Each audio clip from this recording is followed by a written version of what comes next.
My name is Aquaus Kelley. I'm the founder of We Love Hub City, and we are here this week with our guest, Mr. Martin Soaries. What's going on? Peace, man. All is well, man. Cannot complain. How about you? Everything's great, man. I just finished watching, I was watching a lot of your interviews. I love what you're doing on a YouTube channel. I checked out your interview with George Mumford, and this is going to be an exciting conversation because, I'm from Staten Island originally, and growing up, I was into sports. Huge Bulls fan. So when you spoke about Phil, the Bulls of the '90s, performance, mindset, like you're speaking my language. So we're definitely going to have a very good conversation. And I really want to kick things off by, like, when you first fell in love with the game of basketball. Like, tell us about that moment, that feeling, and just put us in that zone. Yeah, I was playing like at 3. Like I'm one of those where people ask me how long you've been playing. I'm like, I've been playing since 3. Obviously, I wasn't playing competitively since 3, but that's when my parents told me, like, you were dribbling around and saying you wanted to play basketball. So that's what I say. And you know, I was fortunate to have parents that saw that love, and then they put me in situations as far as camps and just the right environments to continue to develop that love, and then or that interest, I should say, rather. And I'm trying to think of when it became when I knew I really loved the game. To be honest, bro, it was probably my first semester of college. I started out at High Point University. And you know, I knew I loved the game before this, but I went through a turning point, the biggest turning point thus far in my life. My first semester of college, I did something really stupid, got myself kicked out of the whole 9, and I had to transfer to, I was at High Point University, a D1 school in North Carolina. I wasn't there on scholarship, but I had a kind of situation with the coach where I was going to walk on. I was kicking it with the guys on the team, so I had a good situation. But mentally, right, like I wasn't in the right space to really tackle that situation as far as walking onto a team and really earning that. I was in a whole different mode. Something happened where it turned on, where and that was where I realized, like, my love for the game was deeper than just love. Like, this was something that the love for it connected me to love, and for me to understand that love, that's when I understood the love I had for the game was in that moment. Because when my father sat me down and said, yo, like, what are we about to do? All I could say was, like, I got a hoop. Like, the only thing that ties me to my sense of positivity and peace is basketball. So I had to reach out to a coach at this D3 Christian school in Pennsylvania who was still hitting me up like, yo, do you still want to come? I'm still here just in case. And, you know, by grace, he was still ready to take me on. So that's when it hit me that, yo, this game is a deeper love for me than just like playing a game. It's deeper than just a game for me. Yeah, it's funny you mention that, because literally as you're talking about falling in love with the game, and we'll get into this because I see life as a game, right? It's like sometimes we're introduced to love not romantically or intimately, but through a particular medium, whether it's sports, whether it's music. So talk about how possibly your love for the game of basketball shaped your perspective of love for other things in life, with family, your relationship with others. Talk about that dynamic. Man, that's so powerful, man. You're so in tune with like where I'm at right now, because it's something that I stress in my teaching as I coach kids. It's something I stress with anyone who will listen to me. It's like, when you feel truly connected to your purpose. See, my thing, brother, was that the reason why I messed up and why I got kicked out of school, most of all the bad in my life was because I wasn't embracing who I really was. Yeah. I didn't really like being a pastor's kid and being a star basketball player in high school, like all the things that I was labeled as. Like, I was trying to get away from that for whatever reason. Like it was like I was looking for a different path, a different something other than what I already had, which was so beautiful.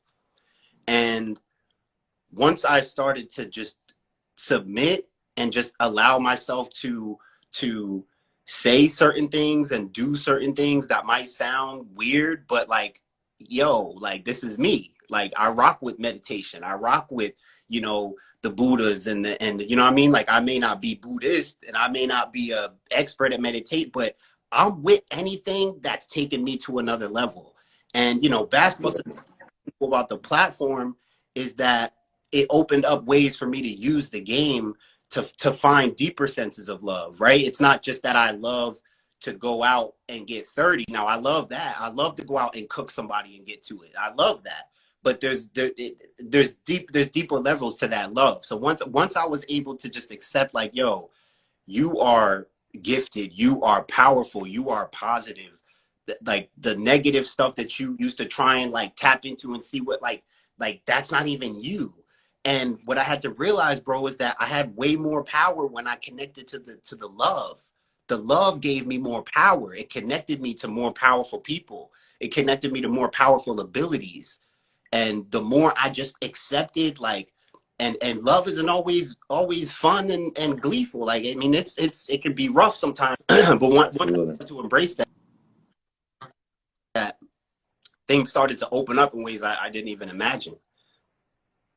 Yeah, embracing, and before we can embrace, I believe acknowledging first, right? And then embracing is everything. And that moves us into something else I hear you speak about often is the spirit of basketball, right? Which that that phrase in itself, for me, I still have to just sit back and think about it. Wow, the spirit of basketball. So share your thoughts on that. Like share with us what that means to you and what that may possibly mean to us as we can apply it to something outside of basketball. The same feeling you might get when you do something nice for your girlfriend or you do something nice for your mom, the same feeling you get if you love music and you hear just a fire beat or a fire sample, or if you're into classical and you go and you hear that crescendo and you just feel the rhythm of the strings and everything, that heightened feeling, whatever you want to call it, whether it's God, whether it's adrenaline, whatever you want to label it, that's what I get every time. I'm looking at a basketball right now, and I'm Yeah, getting feeling just because the ball, I like the line ball and the outlining on the Wilson, the gold, you know. And now all I want to do is pick it up and and and get creative and just create. So you see how I talk about like this is artistry to me. So if you talk to any kids that I work with, Kway, it's like they will tell this is the kind of stuff we talk about. I just came in from coaching outside. The kind of stuff I talk about, you would think I'm a ballet teacher or a mindfulness coach or you know like in the bong and all we do all that. But in between, we're talking about your balance.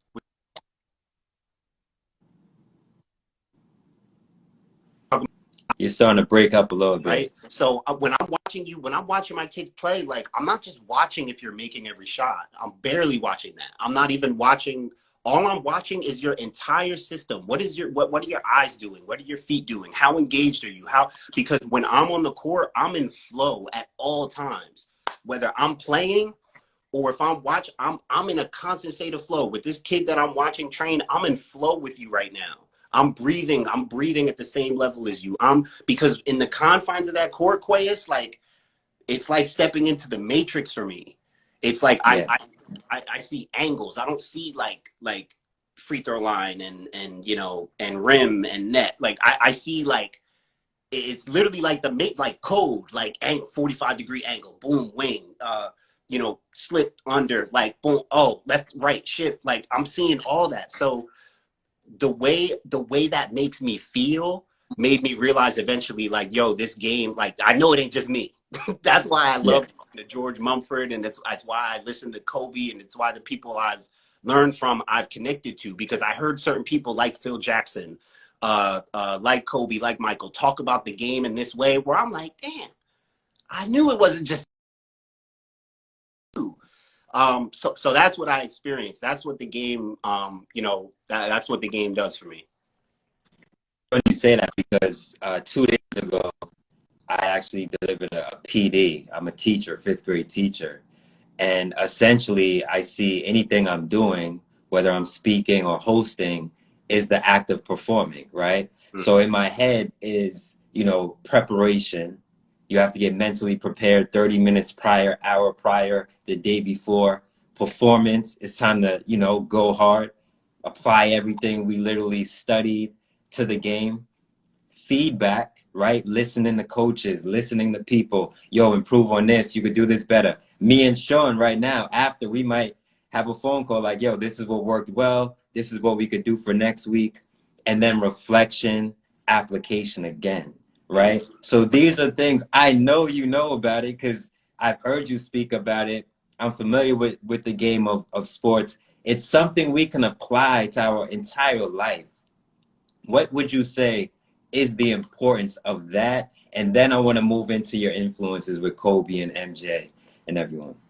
Yeah, I mean, yeah, sports, and again, like I say all the time, I can speak for the game of basketball. Not as the sole or as the lead representative, but as somebody who has invested in the game and the game has invested back. So I have felt the benefits of this game. So I'm able to speak the way I am on behalf of the game of basketball. I have tapped into the rhythm. I've seen the game open up for myself and for people. I understand it. And what you understand in this world, I feel like you have to cling to. So I don't, I stick to what I know. I can't speak for others. I can't speak to the rhythm of football. I don't know about it. I can't speak to the rhythm of tennis. I can watch and maybe make some observations and comparisons and similarities, but to that point, overall, sports, as we know, is one of the great connectors, is one of the great bridges. I've had teammates that are different, just different than me, that I've had to figure out a way to connect with, because ultimately we're trying to win a championship. We're trying to do something. We're trying to reach a certain goal. So we have to work together here. Yeah. Those experiences literally prepared me for, because I mean, all the way from grade school, middle school, high school, college, I've had teammates that are just different, and to them, I'm different, but I'm the type of person that I can vibe with you. If I look in your eye, if I feel your energy, if I feel that you're just straight positive, like you look me in my eyes, shake hands, I ask you, yo, like, what's good with that homework assignment, bro? Like, did you get that paper done last night? Like, nah, man, nah. Like, just little stuff like that. And they're like, man, he cares about me. Like, Yeah. he's not just my teammate. Like, this dude, like, whether it's because he now, most of them know or may not know is that, I care because I need you to perform. So we Yeah. can win games, like there is an end goal. There's a little motive there, but when it's genuine, and fortunately for me, I've been, raised into a genuine soul. So it's not like I'm faking it. I'm legitimately, you're my brother. You're my brother right now from here on out. And we see that a lot in sports. Your teammates, you've been to war together. Yeah. You've been in those practices. You've been sweating. You cussed at each other. You talked about each other's girlfriend, whatever. Like, you've been through it, right? That has literally prepared me for dealing with people in life, in the world. I feel confident that I can deal with, and obviously those are my peers. In life, you deal with people older than you, younger than you, so you got to be able to adapt. But sports, there's no other environment like sports that's going to put you around others that are just different. From the time you're a kid, you go to your first little league or soccer or whatever, and your parents are all the way over there waving like, hey, but you're over here by yourself. You got to figure out, okay, Johnny's over here. He looks like he can really hit the ball. Like, Mark is over here. He's running really fast. Now you're out there and you're not by yourself, but you got to adapt now. Yeah. So as you get older, it's the same dynamics, not just in sports, not just in basketball, but everywhere else, right? We're having to adapt to each other, and Yeah. how we do that to achieve, bigger outcomes and common goals. Exactly. Let's get into some of your influences in regards to what you do. You speak a lot about George Mumford. As I mentioned, I saw your interview with him and George Mumford's relationship as well as impact on teams like the Bulls, his relationship with Phil Jackson. So let's talk about greatness right now. What are your thoughts on the pursuit of greatness, right? Um, I mean, you know, I think in one sense, greatness is pretty objective. I think it's a pretty, for everybody, you know, greatness is something different. Greatness is, it's not the same for everybody. You know, everyone has different passions, different standards, different ways to achieve greatness in their own way. Um, you know, I think sometimes I overthink greatness, you know, for ourselves. I think we look at the Michael Jordans and the Kobe Bryants, especially speaking as a young basketball player, you know, young hoopers see great players. And it's like, you know, are you really tapping into why they're great? Are you really acknowledging, right? And then embracing like why they're great? Like, are you not just reveling in the fact that they are so great, right? Like, are you doing your homework to find out what made them great? Yeah. So me, for Michael, you know, I'm fortunate. I grew up with Michael and Kobe. They were, you know, to me, they were the best. So whatever the best were doing, I heard Kobe was, you know, Michael's meditating. I'm like, oh, Phil Jackson does Zen? Yeah, I'm about to be on that Zen stuff too. I don't know what it is, but I'm gonna just start yelling it out in the hallways. Like, yeah, I'm on that type of time too. Like, you know, so I don't think greatness is as as you know as like I think greatness and success can be so difficult for people because you know it's just like it has to be this big thing, like you reach this huge, you know, this huge pedestal, or you have a lot of money, or you have, you know, it wants to take it there. My thing is, you're great. You're great at whatever you're great at something already. Yeah. You may need to develop that. You may need to, you know, nourish that greatness a little bit. You might need to, you know, sauce it up a little bit. You might need to develop it more, right? You do need to. No one's just great right away, right there. Like, but you start out with a sense of, yo, I'm great at this, or I could be great at this. So I feel like greatness is literally what's in yourself. What is like, I feel like it starts with your gift, your true gift, your genuine gift, right? I ask kids all the time, like, bro, do you want to play basketball or do you want to play video games? Like, if you want to play video games, we can figure that out. Like, if you like basketball just enough, but you really love video games, maybe there's a way for you to create the next new basketball video game Yeah. like that. So don't limit yourself to thinking your greatness has to be Michael's greatness or Kobe's greatness, or you know. But I've studied Michael and Kobe so much that I got the one dribble, one two pull up. That's religion for me. Right, left, left hand dribble, right hand dribble, left, right. Any kid who's trained with me, who's on here, y'all know how I give it up. Straight to the fundamentals. To me, that's greatness. Understanding the simplicities, the fundamentals, the details. There's no way you can achieve greatness without understanding the details. It doesn't happen. The nuances and subtleties. Sean asked a good question. Who defines greatness? Because as you mentioned, similar to success, it's relative, right? So a better question may be what is our definition of greatness, which will change based off of who we're asking, right? So who would you say defines greatness based on Sean's question? Who defines greatness?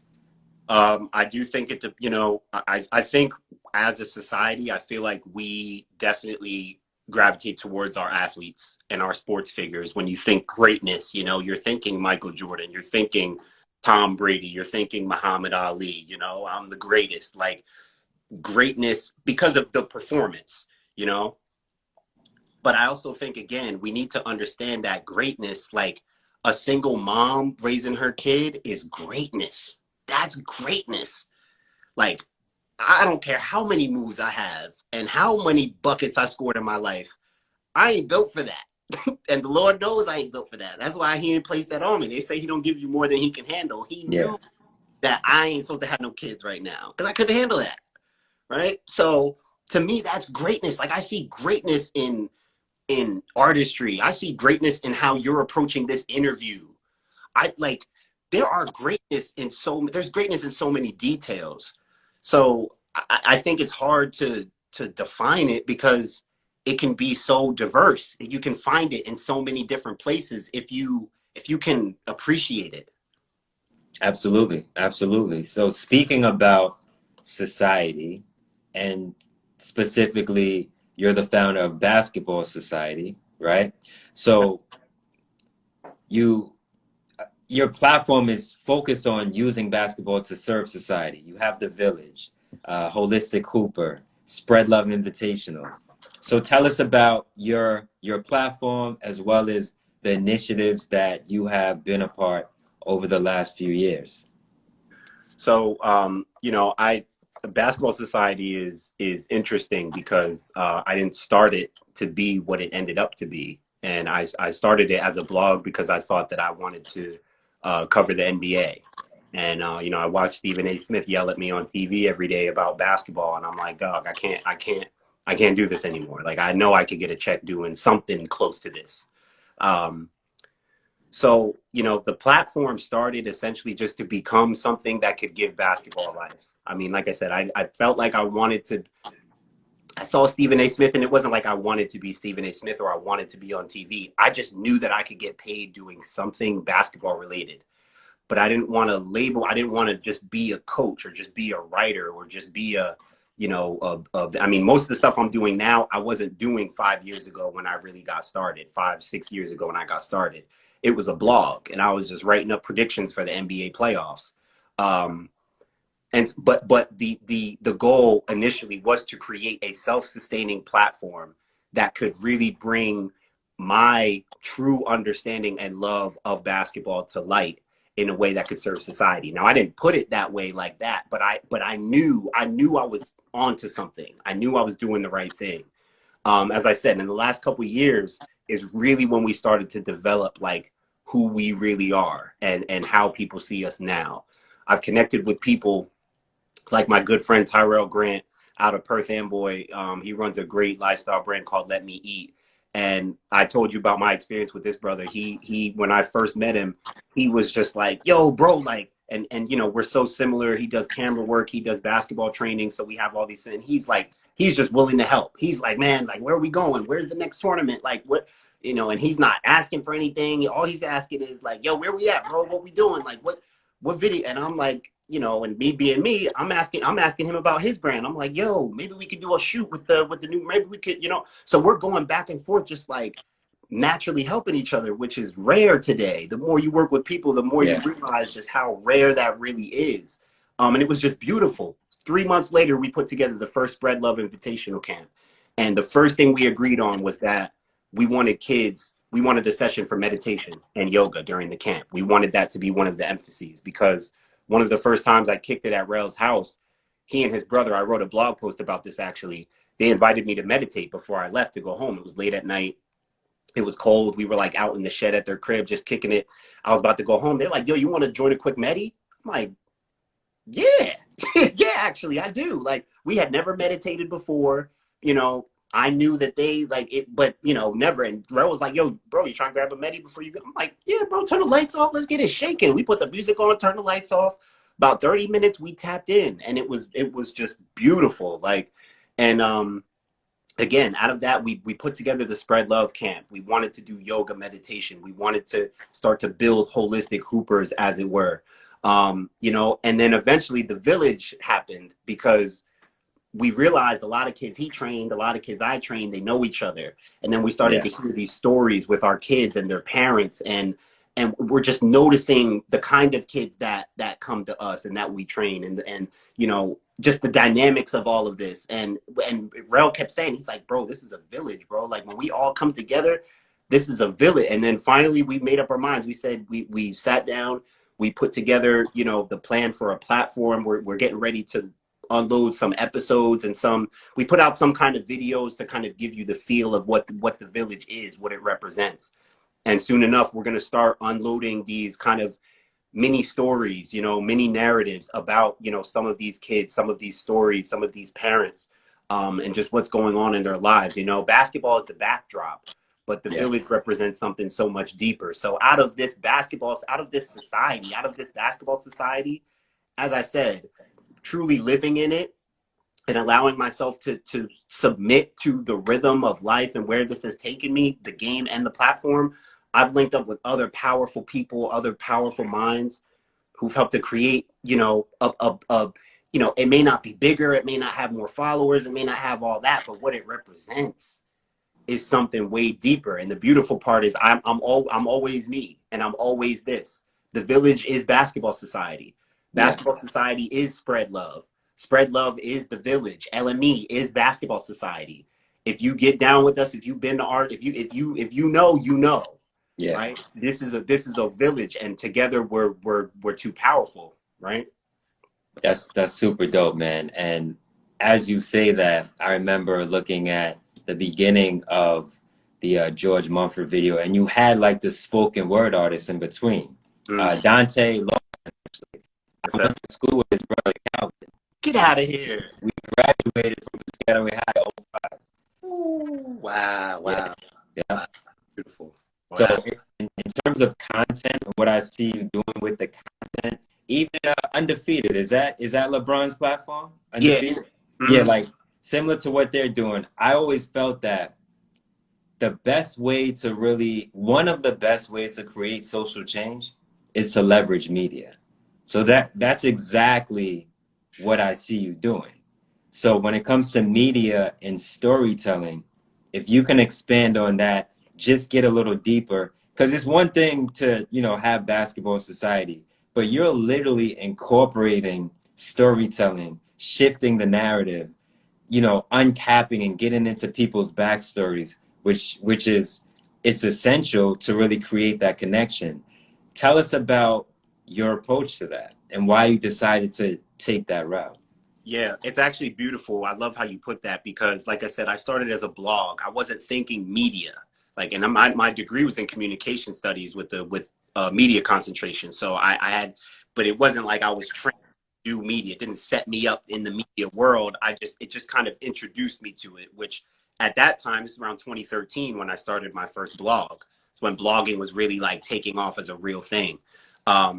But over the next couple of years, as social media evolved, as I'm in a unique position. That's how I know this was given to me, because just the timing of certain things. Bro, I graduated high school in 2007. Kanye's graduation album came out in 2007. Yeah. Me and Kanye have been on a trajectory all this time. When Yeezus came out, I needed Yeezus. When Pablo came out, I needed, it's been a crazy. He just dropped the Sunday, so you see what's Yeah. happening. And you see how I'm talking in the last couple of years, I've really started to hear God like, yo, keep like, yeah. You're getting there. You're getting it. You're getting it. Like, you're finally getting it. This is you. This is yours. Right. So media is so vast and it's so powerful right now. So as I started to realize that, this is a multimedia platform. We have a website, we have podcasts, we have video, right? We have all types of ways to distribute media, social media, digital media, right? Media is so much and so vast right now. As I develop my abilities with the camera, right? Shooting and capturing and, angles and intricacies. Now this becomes, where's the camera? This is the camera right here recording. This is my weapon now. Now Yeah. this is my weapon. How am I shooting this game? What am I showing of this kid? Take it a step further, what I talked about the other day. What music am I putting on the video? Yeah. Yeah. Because every other video right now, every other basketball highlight video has a Meek Mill or a Pop Smoke or a Moneybagg Yo or this or this, and it's bitches this and ass and shaking asses and all that. And that's cool. I listen to all that stuff too. But guess what? When I'm here at the crib and we're working out, it's straight lo-fi, instrumentals, medi music, flutes, violins. You're gonna hear you when you come here to work out, you're gonna hear some whole other stuff you never even tapped into before. Yeah. Right. So my thing as media, it's like, why am I just gonna be the next account, like just posting highlights and just posting NBA videos and putting popular songs on? Nah, I can be the new media, right? I can be the new basketball media. Yeah. Hey, Kway, is as of right now, I'm probably the Kanye West of the basketball generation. I'm probably like no cap, bro. I'm probably right now the Kanye West of the basketball culture. It's funny. I literally see that, yo. Even like the way you're speaking. Once you mention Kanye West, I'm like, yo, he does remind me a little bit of Kanye's. Wait, Like straight up.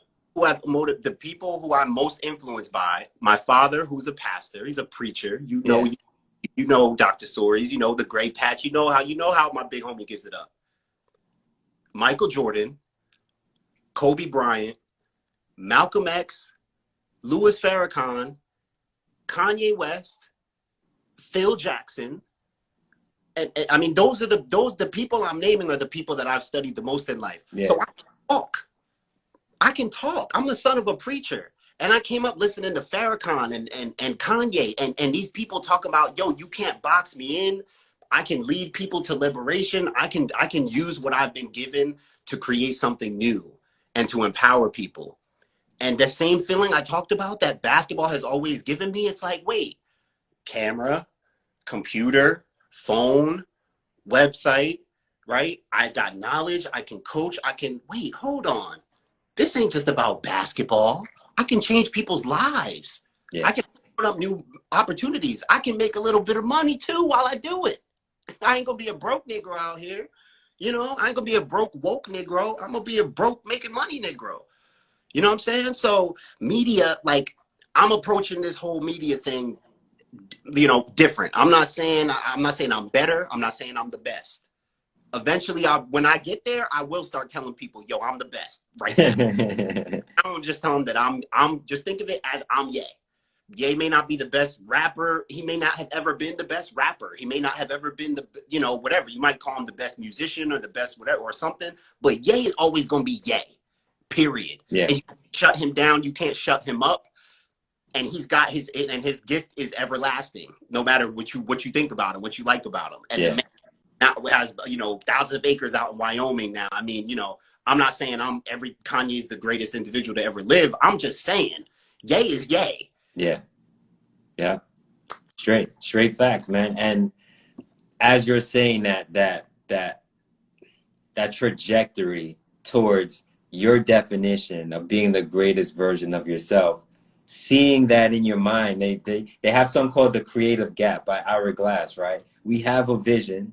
We're right here. We just have to work to close that gap. So you're literally doing the work, right? And I would say, again, kind of going back to uncapping, what are the skills and principles of what it takes to get to where we need to be? Like when we look at, okay, Kobe's great. What does he do? He wakes up at 4 a.m. He's in the gym more than any other basketball player. So in the span of 3 years, he's going to be that much better because he's in the gym that much more, right? It's that simple, the way he broke it down. Right. And I would say what you do with coaching, media, basketball society, your experience with children. I thought about this as I was watching one of your interviews. Okay, if we apply what we apply to sports and coaching to our lives, right? Civic League is an organization serving the community. How can we use these skills and practices and mindset and philosophies and approaches to create better communities? So that's my question to you, because it's something I'm still working on, right? Yeah. So I think it takes, you know, as far as skills, you know, it's tough to like put these into skills, but I mean, they feel more like traits, you know, I mean, and it's hard to impose traits on people unless they're built in. But these are things, you know, as you said, you know, we're the type where we work on ourselves. We're working on, you know, I feel like, you know, I just think a lot of us, and me having, you know, collaborated with people and not collaborated with certain people who want to collaborate, you know what I mean? It's like, I think we all just have to really humble ourselves and like truly humble ourselves and realize that that brother has something that I don't have, you know, and I love the true nature of collaboration. It can be very tough, especially when you have certain standards, but I love when you can truly collaborate with someone where it's like, they know what they bring. I know what I bring. Even if they don't know what I bring, I know what I bring. So whatever you got, I know I got something that's my own, that I'm bringing to the table, right? I think we need to make sure that we understand who's bringing what to the table, and, you know, not be, you know, and be humble about who we're inviting to our tables, and you know, and not be modest. I honestly feel, Quayus, that people do not reach out to me. You know, you get the, I know you're busy. Like, I know you're busy. I know you. Yeah, I'm busy working. So if you got work for me, Yeah. Don't worry about how busy I am. If you got something that's of worth, you don't have to worry about how busy I'm busy doing this kind of stuff. So Yeah. make me more busy. I invite that. You feel me? So people, they'll hit me. Oh, listen, ask what you're trying to ask. Stop beating around the bush. Yeah. You have, but the only way that happens is if you're not truly confident that you have something. So I think we have a lot of people out here. I don't want to accuse or get negative or anything, and not to use this language, but you can't take advantage. You can't take for granted some of the work that's being done out here. And to your point, I got to do better about connecting with brothers like yourself and Sean, and staying tapped in with our real community, voices and leaders, to not just to get basketball society out there, but to connect and see these brothers got something that I don't have. I might have something that they don't have. Let's figure out what that is and make it beautiful. And it can sound so simple, right, for some of us, but then when it gets down to it, it's like, we can just be difficult, our people. Yeah. So I think we just got to take it. We got to be humble. We got to look and look at each other, look around, respect one another, understand one another. Like, yo, he got the basketball. I don't need a 45-year-old pops calling me, telling me what his son needs to work on. Like, I love you, pops, but I got him. Like, I know what I'm doing here. You get me? Like, Yeah. you do what you do at home. I wouldn't dare tell you how to be the father. If you're paying me to do this, leave him. I got it. And I'm not saying I'm taking them to the NBA. I'm not one of these trainers talking about, yeah, I produce D1. I'll send your kids to, nah. But you can talk to anybody I work with and understand how what's going on over here. Right. So if you have that initial humility and genuine respect, I feel like that's just the simple parts of what's needed for us to really connect, I agree. In fact, conversation myself and Sean said the same thing, where we need people to fulfill different roles, sitting down at the table. So before we start closing out, everyone in the audience who is joining in this evening, thank you very much. If you have any questions for Martin, please drop the question. I will be sure to answer it. And while that's being done, Basketball Society, Martin, anyone who wants to follow him, his handle is in the comment section. It's pinned. So at Martin _ Soaries, at Basketball Society _ What else would you like to share with us in regards to how we can support you? Some things you're currently working on, how we can stay in touch. Yeah. So right now, I'm working on a new women's basketball segment that will be rolling out next week called Protect Our Queens. We had an incident in the sports journalism world with a site called Black Sports Online. I don't know if you caught wind of it. I actually didn't. There's a gentleman who runs that platform, who's had some run-ins over the years. It's like one of those horror story type of thing where you hear crazy stuff coming out of that camp. And a couple queens of ours spoke out in the last couple weeks about how they were mistreated while at that platform. They shared screenshots of group texts from the brother who runs the website saying all kinds of crazy stuff that you don't say to our queens. Yeah. And it hit me that day, bro. And it's a sports web. It's like the Black TMZ, bro. They report, Khloe Kardashian and Lamar Odom news. They're that. And they get loads of traffic, and he gets credentialed to NBA Finals games and the whole nine. That's how our sports media society works nowadays. But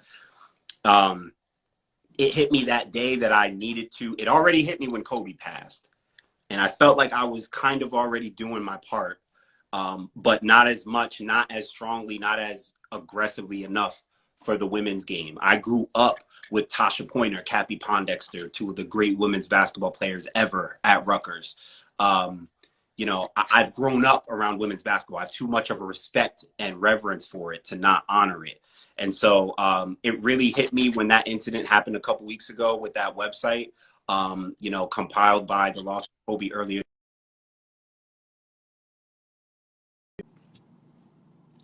You're breaking. So I'm getting ready to roll out that segment next week. We're interviewing some of the top high school female basketball prospects all around the country. First up is going to be Olivia Miles. She's committed to go to Notre Dame. She's at Blair Academy. She's a fire generational talent out of New Jersey. Olivia Miles, you will hear that name in the future.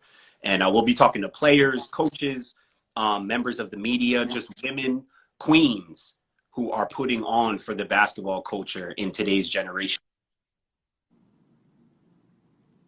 Super dope. You're breaking up a little bit again. In the meantime, question from Sean.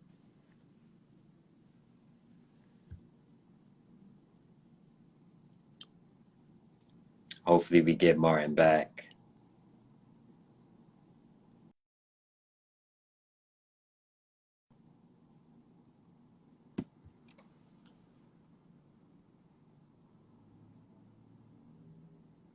His phone died. Such a wonderful conversation. Martin's phone died, as we can see in the chat. However, we were glad that we could get Martin in, and definitely follow Martin at Martin_Soaries and at Basketball Society _. As he mentioned, please support his work. You can find Basketball Society on YouTube. A bunch of great videos, a bunch of great interviews. I highly encourage everyone to follow and support their work. Whether or not you even love basketball, it's really a lifestyle where they talk about more than just basketball. They, as I mentioned, meditation, mindset, performance. These are all skills and all methodologies that we can apply to whatever we do in life. We can apply it to our jobs as teachers, leaders, community organizers. So again, Basketball Society, it's more than the sport of basketball. All of us can benefit from us. I'll be talking to nah, it's all good, man. It's all good. We will definitely be connecting again soon. If you want, how do we instill in our young athletes of color that is more than a game? That was a question from Mr. Hewitt. But much love, Martin. Appreciate it. Everyone checking in, much love.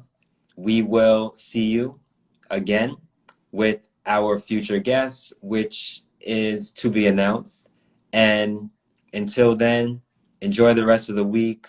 Have an impactful week. Have a productive week. Have a beautiful weekend. Aquaus Kelley, the Civic League, We Love Hub City, signing off. Much love.